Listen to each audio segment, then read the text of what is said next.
The onus of making ever more daily content for multiple platforms is on everyone right now, with little more budget or staff to realize it. Our next discussion will look at how news organizations are grappling with that need through a savvy combination of content sharing, collaboration, hubbing, and technology to make all of that happen. I'm pleased to introduce our panelists for creating more content for a multimedia audience. Lisa Allen is the VP and GM of Washington, D.C. operations for Gray Television. Ernie Ensign is Senior Director of News Technology for Sinclair Broadcast Group. Stefan Guez is the founder and CTO of Delette. Emily Stone is VP Digital Content Operations for Fox Television Stations. And Vanessa Strauss-Kenny is VP and Head of Digital for Scripps News and Court TV. Welcome to you all.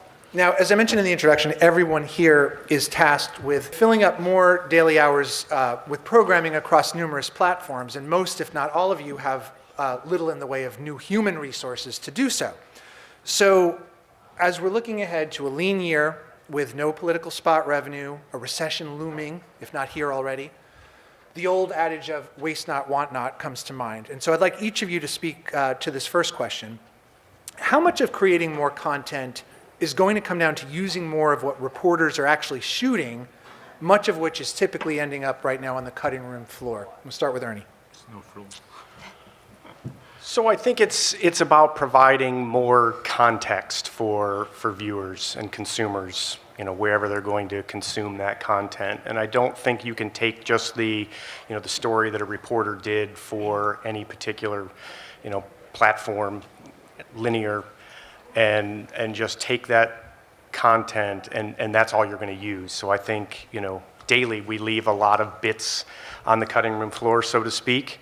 And, there may be other content there, whether it's a 10-minute interview on a controversial subject that may get posted to our website. So I think we are looking at ways to take content that's not traditionally used and figure out a way to take viewers on that journey of discovery and providing more context to stories. Lisa? Yeah, I think we're kind of going away from a traditional, like a reporter produces a package, and we're kind of going towards an entire integration plan around that content. So if a reporter interviews someone in Washington or a senator, there's a package that goes out. We offer live shots for that story content that is separate from the package. So stations have an option to do that. We also cut the entire interview with the senator and air that on Local News Live, which is our 24/7 streaming channel. So that's another way of using that material in a different way. So we're kind of going away from, okay, we have a package, deadline is 4:30, let's get that package done and send it out. And we're kind of going towards, okay, we have an interview, what forms of content do we want that interview to be turned into? And we're kind of leaning more into the integration plan. So that's kind of how we're looking at it now. Vanessa? So similarly, we're really looking at content consumption and understanding that the audience is consuming content everywhere. So as we're looking at content, we're recognizing it's really not a one-size-fits-all. And the good news is that there is a ton of content that, as you mentioned, was previously left on the cutting room floor that now we can use on social, on .com, our YouTube channels. The audience is there, understand that they don't need perfect. So there's a lot of really great content that doesn't need to be highly produced. We have anchors in the field that'll shoot stand-ups from their iPhones that then we post on social media to promote the segment or the interview. So for me, it's been really exciting because there is so much amazing content that gets created at my organization and all of our organizations that I think the challenge has always been looking for efficient ways to leverage all of it through sharing, consistent CMS, consistent tech stack across the board. So the good news is we have the content. It's just understanding the different audiences, where they are in the platforms, and that it's not a one-size-fits-all. Stefan? As a vendor, we see that as it's a big challenge to be able to be present on all these new channels, whether it's digital platform or linear television, and basically, I believe that of course producing more content, but maybe being more efficient at using what you already have. And I believe that goes through organization and process. And we are here, of course, to provide the technology that will make those processes more efficient, make it easier to either produce more effectively or to know what's going on, know what you have. In order to know, if you have left some footage on the floor, how do you know what you have in order to be able to exploit it better? So we can take that image further. I don't think there's any floor any longer, but or any tape or anything like that. But that's the thing, is how from my point of view, of course, how the technology can help those processes and those organizations. The virtual floor, I should have said, yes. Virtual Emily? floor. Yeah, I think a couple of the groups that have spoken already mentioned, but I'm in the same boat. We have so much content. I think one thing that we've done well on the digital side up to now is sharing. You mentioned shared CMS and easy ability to just say one market creates a great piece for digital. It's a click and a click on the other side, and it's everywhere. I think with video and talking about the stations or our live streaming channel, Live Now from Fox, it is so much available to us, and it's a matter of sifting through it and picking out the right pieces, as Vanessa mentioned, for each platform. I would add to it, though, that I don't think it's just video that our crews shoot in the field. I think it's also not leaving anything that could potentially be live on the cutting room floor. There are so many live feeds and different things that we have live access to, and especially for a streaming channel that is live news all the time. So you have it, but you don't know you have it. Exactly. And it might be great after the fact as well, but really knowing when it's coming in, what it is, why it's important, and where to get it is a key. So I get the sense from an increasing number of station groups that content sharing is absolutely critical to meeting the growing need that you have. And I'd like to get a pretty vivid picture of how each of the broadcasters here are organizing or reorganizing in order to best enable this.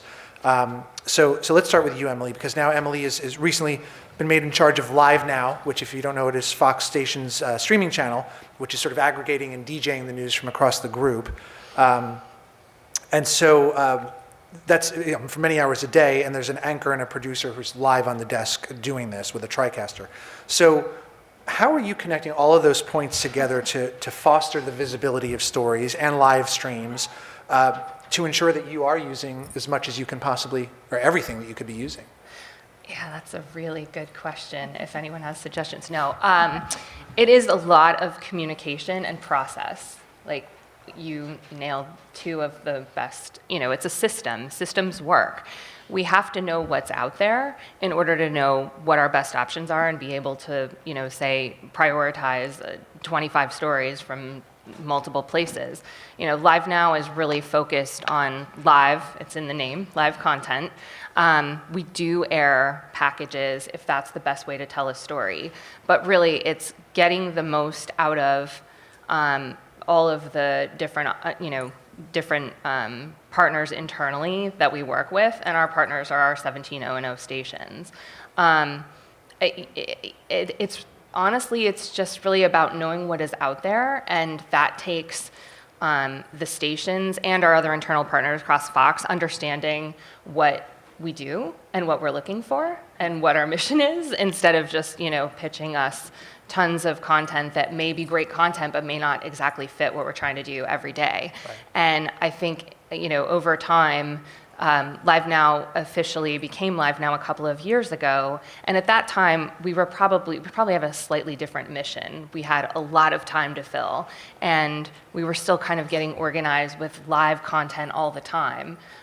So it was, a 10-minute interview that we would be interested in from a station on whatever topic. It's not that we're not interested in that, we just have evolved in our storytelling and kind of found ways that we can also utilize a reporter who did that interview to talk about that interview and give context, while also, giving the audience a chance to watch the content. Right. And Lisa, you have a somewhat similar entity at Gray with Local News Live, which came into your portfolio also fairly recently, while it also moved over from Omaha, Nebraska, where it started, to Washington now. where you also had the National Bureau. So the two of you have very complicated jobs. Can you briefly explain, for those who don't know it, what Local News Live is and then how it connects to your stations and your DC Bureau to facilitate sharing and visibility?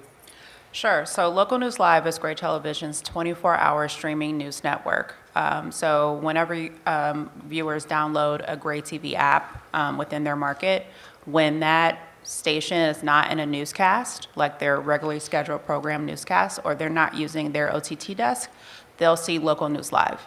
So, for example, if you're living in Richmond, Virginia, you download the WWBT app, you watch their midday show, get your news, weather, from your local Richmond anchors. And when that live show is over, after a commercial break, you'll see Local News Live. So Local News Live runs across all of Gray's apps within our 113 markets across the country. And so that's how the streaming news network is set up. As far as with our DC Bureau, we have a team of reporters. We also have staff members from Investigate TV, and so we regularly have content sharing between the reporters and Local News Live. Now it's as easy as walking down the hall, sitting on set, providing content for whatever stories that may be developing or breaking at the time. Another way of content sharing that to your point, I think it's, finding what is the best content, what is our mission, what type of stories do we want to tell. Yes, we could be live all the time. Is that the best way to tell this story? But another way is using really cool, crafty technology to kind of pick and choose what stories we would like to highlight and not highlight. One of the things that we recently did is, Gray TV's apps are all developed in-house. And so we really want to capitalize on the breaking news component that we have. We have 113 markets that, breaking news may happen at any given time in those markets, and we want to be able to report on that breaking news as soon as possible. A lot of times within our markets, breaking news within, Memphis may become national breaking news that other outlets may pick up later. So I talked to the digital team and I asked, is there a way we can build a website that has all the news alerts from all of our apps in one place? That way, that it's updated in real time. That way, if there's breaking news in Vegas or something happening in Waco or even something happening in Marquette, Michigan, is there a way that we can immediately know something is going on and access that information? And I thought I was asking for something big, but they were like, yeah, sure, let's do it. And I think they had a beta site up and running the following week. So yes, it's about content sharing is about relationship building and making sure, the stations and corporate knows what you're looking for, but also you can find some really creative, savvy ways to share content within the group without doing a lot of, heavy lifting, so. And Ernie, at Sinclair, you've got all the stations and you've got the national desk as well. How far along are you in building an architecture for sharing? What does that look like, and where does the cloud fit into all of that as well? Yeah, we actually have an internal brand for all of our sharing, and it's called the Content Bank. So, it was formerly, the assignment desk, Today Q, but we've sort of rebranded that as we share, everybody knows, in our newsroom of the future, what the Content Bank is. And all of our newsroom computer systems across the group are linked. So we have a team of, sort of a sharing team that knows what those 70 news producing stations are doing on any given day, is very aware that, what stories are going to be flowing into our systems. And through a wires process internally, any piece of content that's published is able to be blasted out immediately. It's just like a breaking news alert, and producers are able to see that content flowing in and can make decisions at that point on what they would like to do with that content. Whether they can drag it right into their rundown, use that on linear. They can download it locally and use it on web and digital platforms. So it's very it's very quick and nimble. I don't know if we have the best tools yet. I think that's something in the future that cloud can provide, especially in the raw content arena. I think we need to do a better job having some of our edit systems linked together so that, as raw content is flowing in, that is immediately available. Typically, the sharing is on content that's already produced, but certainly, as part of providing additional context on stories, having that raw content being able to be shared out quickly, would be a big benefit for Sinclair. I use my kids a lot to kind of see, what do people actually do and how do they actually consume news? And you will find the strangest things that will, be engaging to a different, set of viewers. The other day, my 16-year-old was sitting there watching a long piece of video, and he was sitting there for 15 minutes watching this, and it was some event that was happening at an airport, and it was billed as sort of this suspicious activity at the airport. He sat there and watched it for 15 minutes. There was no anchor, there was no text on screen, so I think as we look at sharing in the future, it's not just, hey, I've got this minute and a half of produced content, but what other pieces of content that might be, within the Sinclair ecosystem can we put on, individual websites that are going to be engaging with viewers? And by the way, I think they're going to be done with the forklift in a few minutes. So, Vanessa, you now at Scripps, you've got Scripps News is about to be a new division as of January 1, but you've got the stations, you've got Scripps News, which has, and then the Denver Content Hub, and then Newsy, which will be called Scripps. So there's a lot of cross currents of content swirling around this company. There is, yes.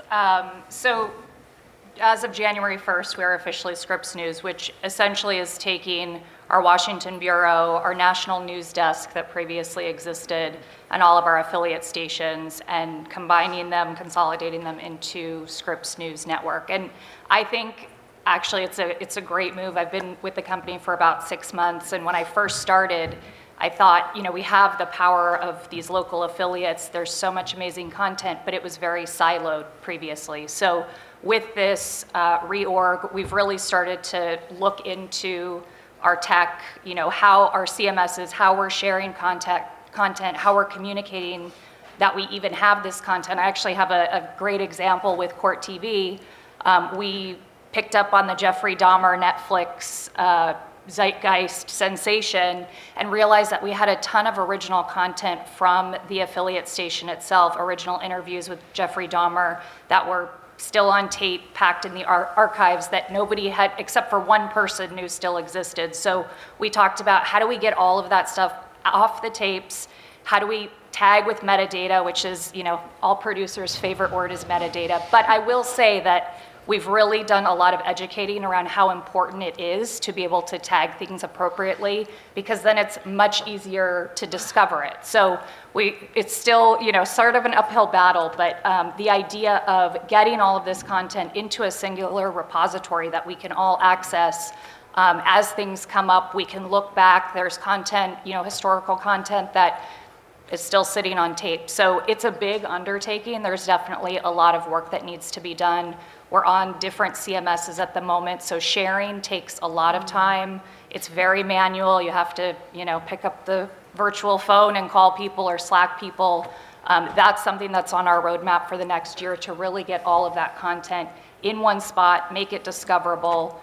We've hired a couple of folks that are just tasked to really catalog content, but then we're also training the existing staff to know how to tag this stuff in the future, how to upload, best practices, et cetera. So People still don't like tagging. I know.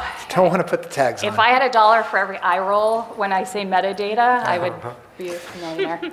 So, Stefan, Gillette has been prodding broadcasters in this direction for a few years now with Pyramid. How are you trying to take the friction out of sharing and helping one newsroom to basically produce something and very quickly and simply share it out with the rest of the group? I think it's a little more than just, producing something and sharing it. It's the whole, it's how you would increase the visibility of what everyone is doing. When we are talking about sharing, it could be sharing between two departments, typically, digital versus broadcast. And I say versus, but we're trying to put them together. It could The be verses sharing was maybe a across. Freudian slip. Better watch out. It could be, between the two of us. Could be sharing between stations for people who have multiple stations. It could be sharing between locations for people who have, bureaus or different locations, or people working from home, or from the field. So how do you provide a way to give visibility to all these different groups about the things that you have in common? So you mentioned, it's not always easy to know what, a lot of manual tasks about looking for stuff. But I think in terms of talking about, centralizing your repository for all your content, not just for your content, also for your ingest. A lot of people today are saying, if all the ingest is coming from the same sources, let's not ingest it twice. If we have multiple stations, multiple locations, let's have a place where it's ingested once, but it's available immediately to everyone. And technology can help, saying, okay, so we have all these press conferences going on, local officials and things like that. If you know what it is about, let's automate the process of notifying. Do you have a group here working on local politics? You have a group here working on the environment? How do you make it automated? So this notion of basing all your processes on a sort of platform that will play the role of centralizing your resources, centralizing your processes, your resources, again, live resources as well as existing stuff has been something we have been focusing on a lot. And at the end, making life a little easier for users, because this can become extremely complicated.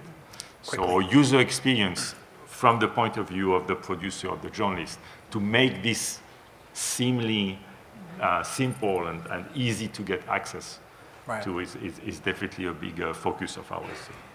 So creating more content also means speeding up the process of news production. Ernie, you worked with Sony to create a tech solution that allows the shooter in the field to upload to a grid in the cloud, and the digital team can access a proxy copy immediately. So it goes from the camera basically right to the newsroom. Right. So if it's a big breaking story, the digital team can grab video, produce for the website or the mobile app while the story's literally being shot. Where are you in the rollout of this, and how is it iterating, and how is it, if at all, moving the needle for you? So we have a pilot of 5 stations that are working through this workflow. And I think at the crux of it, it goes back to Vanessa's discussion about the metadata piece. Metadata is hard. And if we expect users to take some action to tag story content always, it's probably not going to happen. We have busy newsrooms. There's never time for metadata. So we look at it trying to start the process very early on, take what's metadata that's already created that people, as part of their jobs that they've been doing for years, have to create. They have to create a story slug in the newsroom computer system. So we expose that to the camera out in the field. Photographer has to take one action once to tag all of that metadata. And it creates all of those files now that have that metadata embedded. We can pull other metadata from our newsroom computer systems. And now when that content flows in, it's already tagged. Our users already know what that content is. And it is about getting content in quickly to be able to distribute it to other platforms, but you don't know what you don't have, and you don't know what you have until somebody can look at it. And sometimes, we are in the communication business, but crews out in the field don't always communicate that effectively enough. And we find that in certain instances, there's content there that somebody can see. Literally within a minute that it's shot from the camera, it's visible to producers back at the station, and they may go, "Oh, we didn't know you had this interview.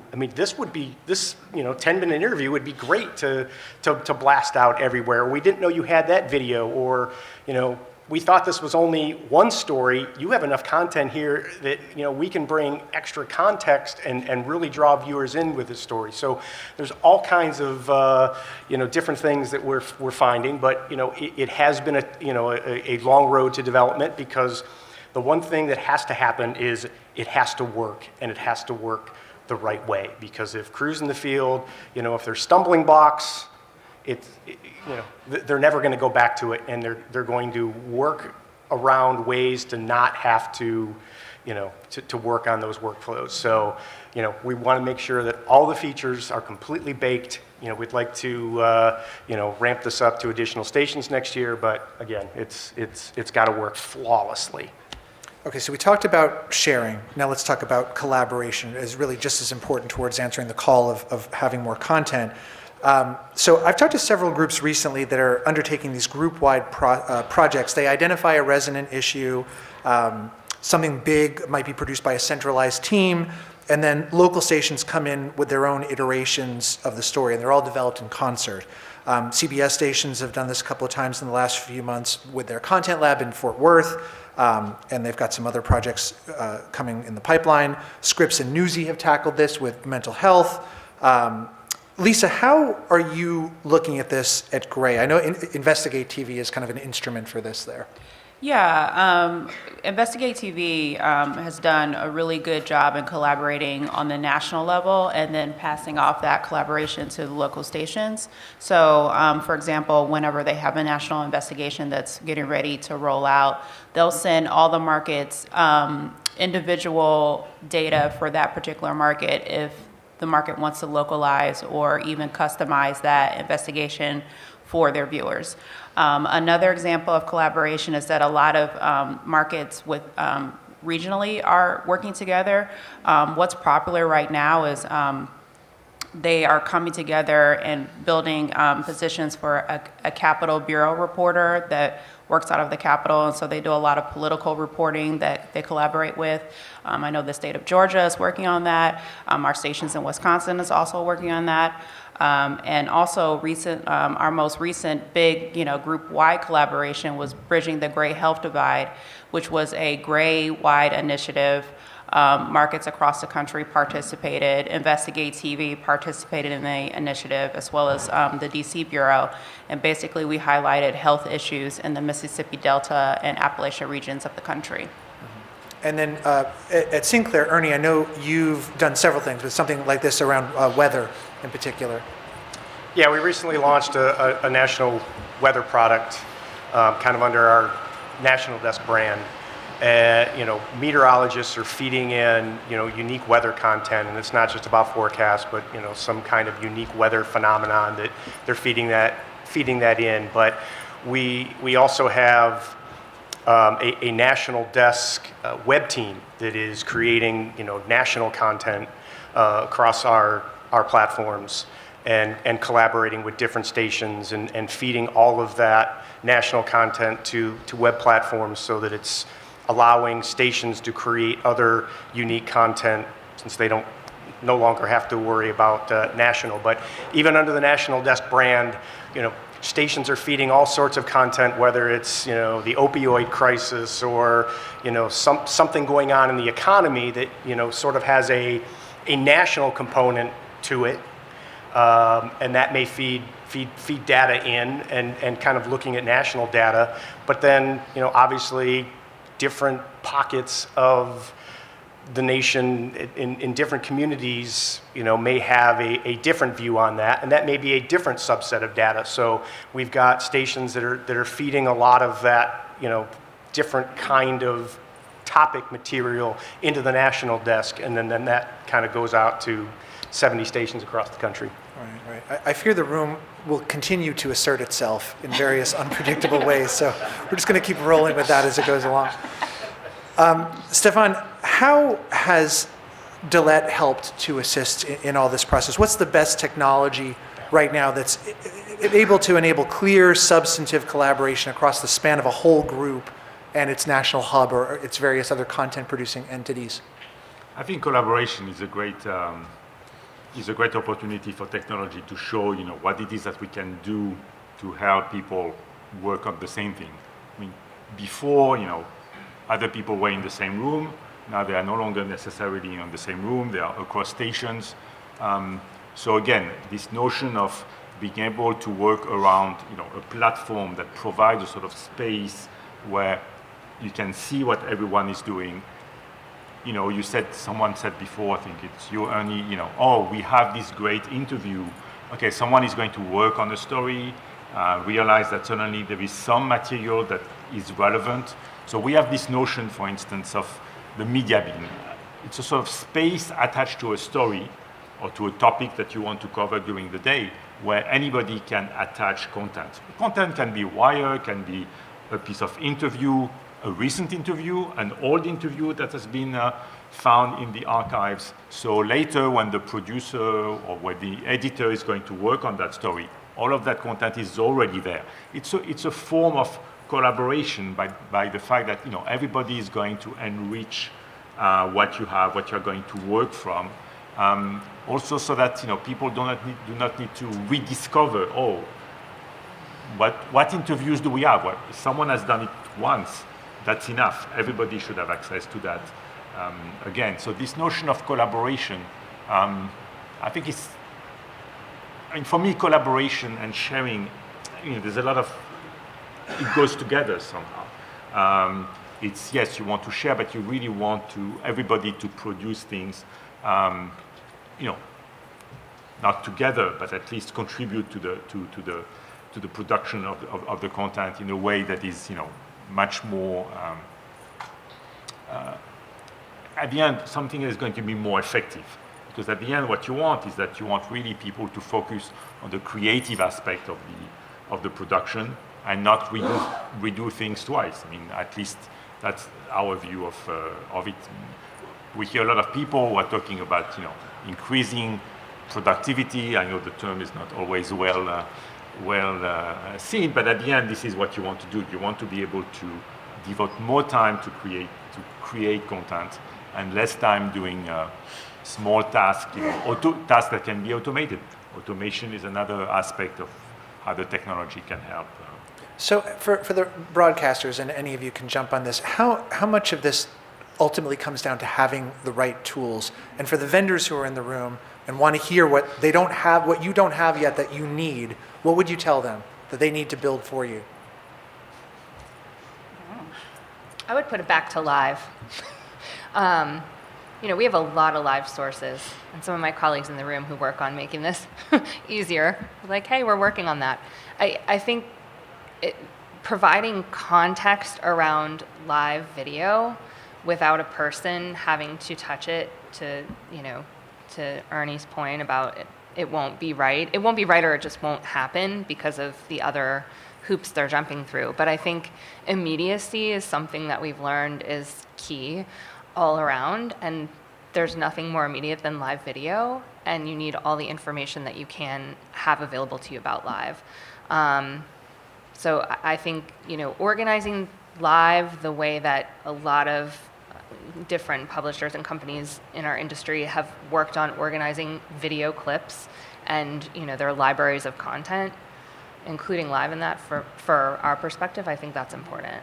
Mm-hmm. Archives. We've already touched on this. Did I cut anybody off on the tools that they want to? Okay. So Dillette has preached this gospel for years. I've heard it before. So now it's finally come into the zeitgeist that people are, oh yeah, the archives, we really should. And so, there's obviously much to be gained by getting your archives digitized and sufficiently meta-tagged to be usable and monetizable. So for the broadcasters here, can you, I think actually you started to do this with Dahmer. Was it you said?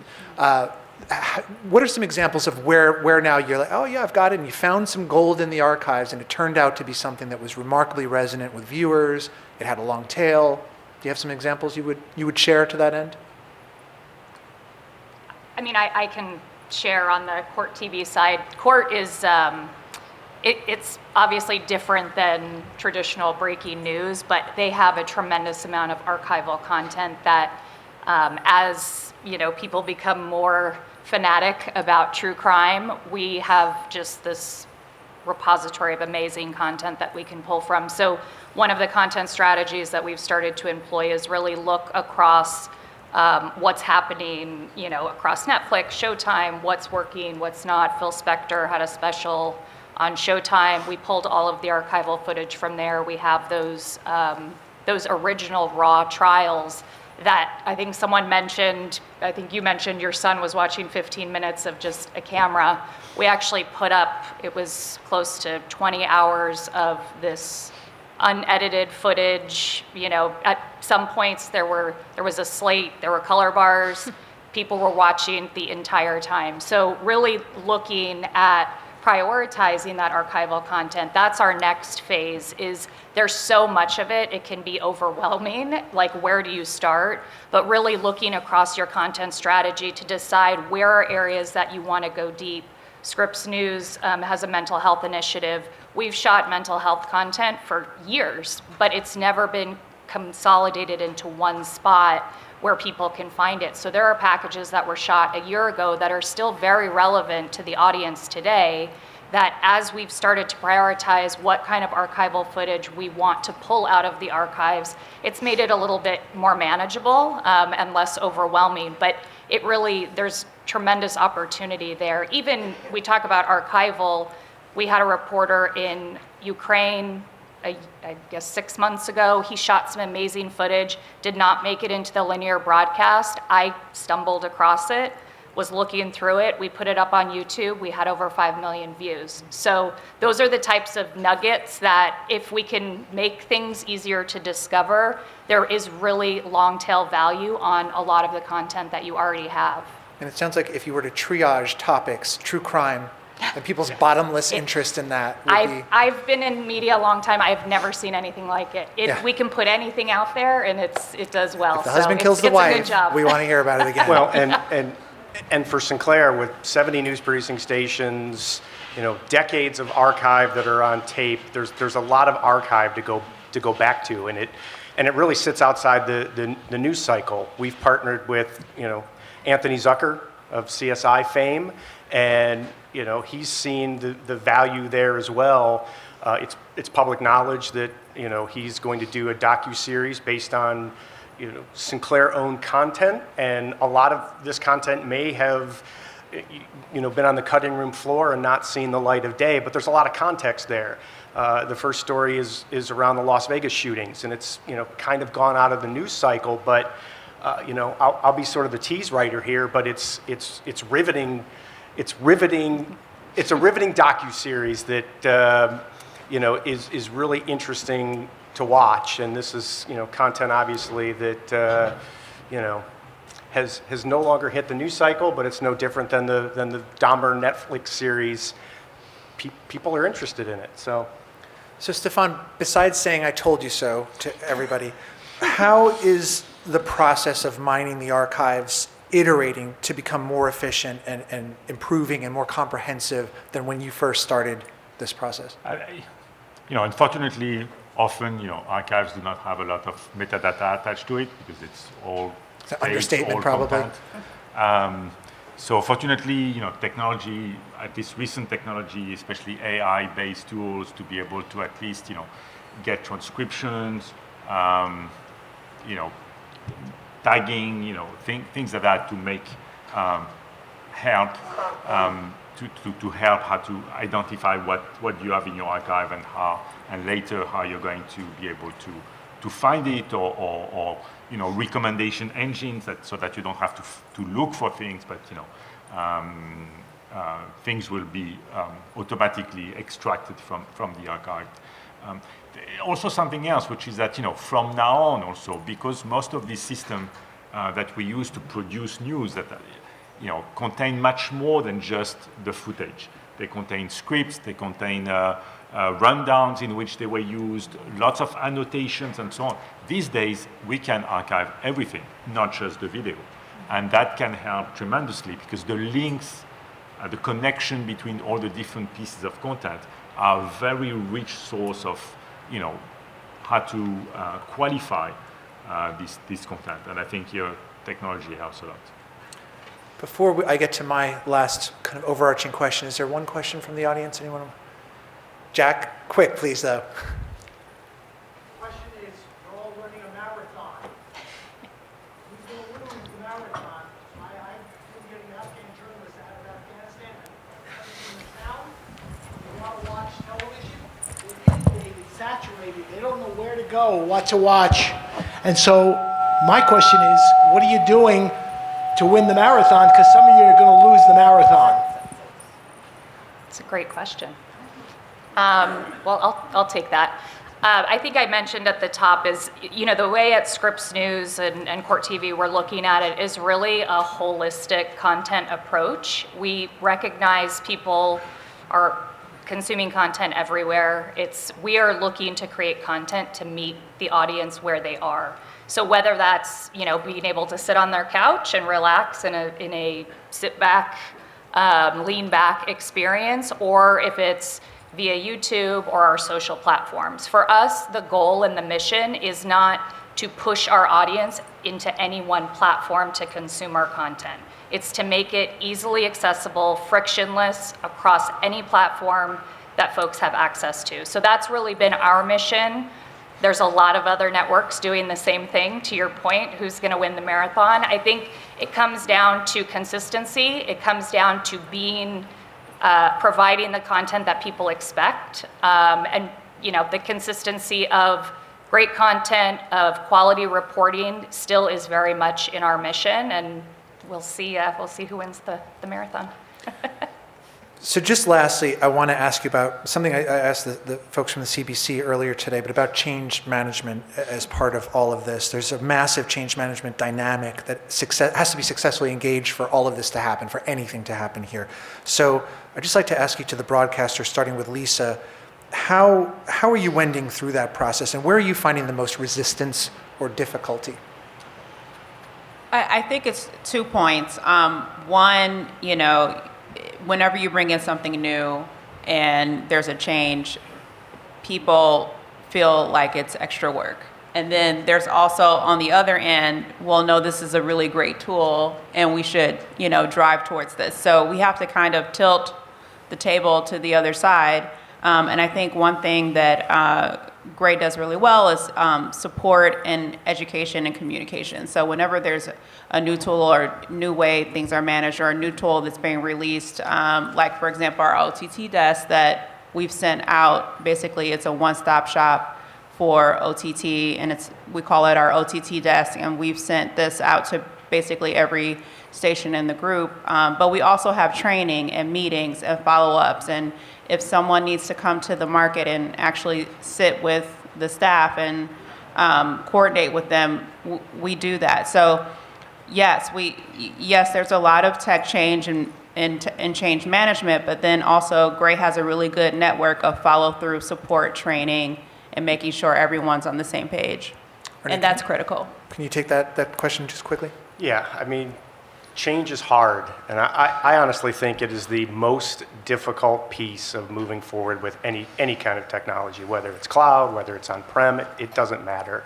You get people who are entrenched in workflows, who have worked a certain way for years, decades, and when you start to change that paradigm, it's tough. And I think you really have to show them the value of what they're doing. You have to make it easy and show them that, well, if you do X, here's the result. And unfortunately, it's just like promotions.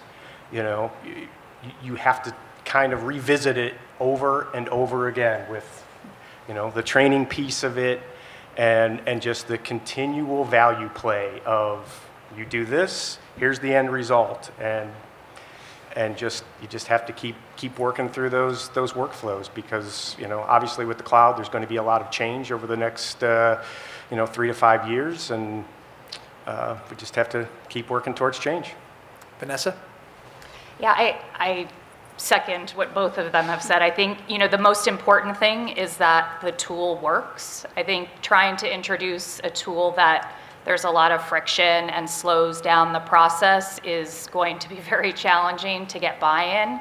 But repetition, showing the value there. I think, as I've experienced in the industry, as we all have, things evolve. We're adding more to our plates. It's not people wear many hats. And so I think producers and the editorial teams are much more open to the idea that, yes, we are going to have to do more.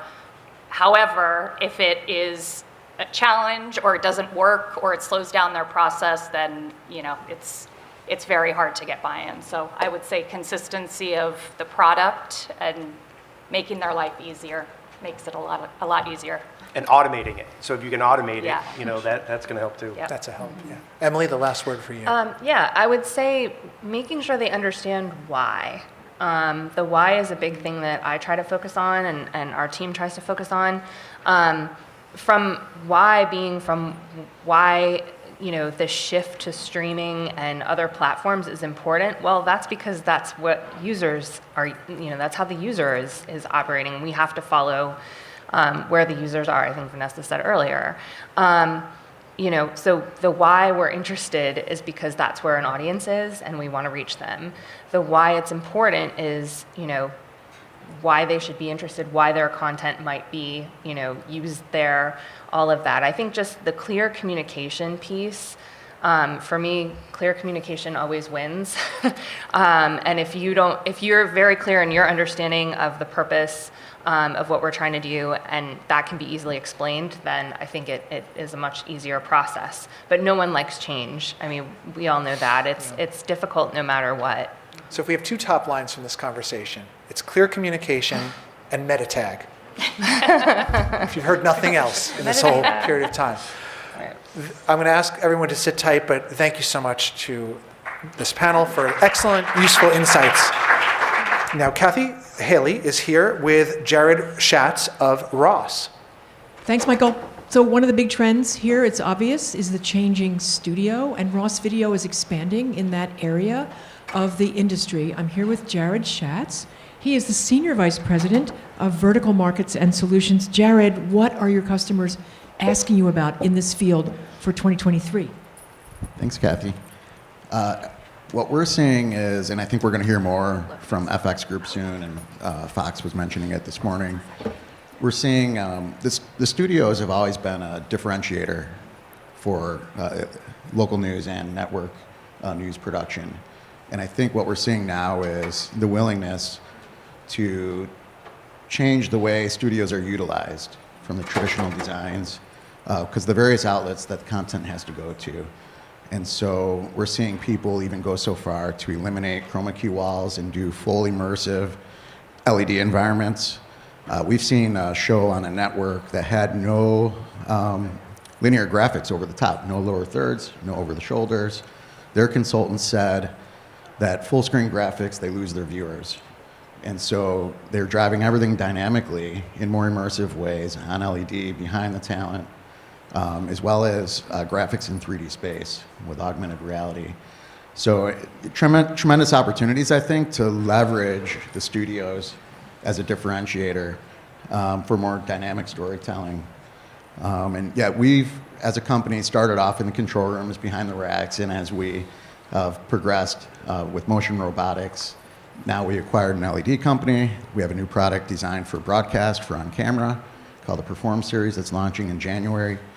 We are excited about the change that can take place in studio production for storytelling for the various outlets. We appreciate everyone's attendance and contributions, and thank you, TV News Check. Thanks, Jared. Thanks, Michael. Thank you. And thanks once more to the panel.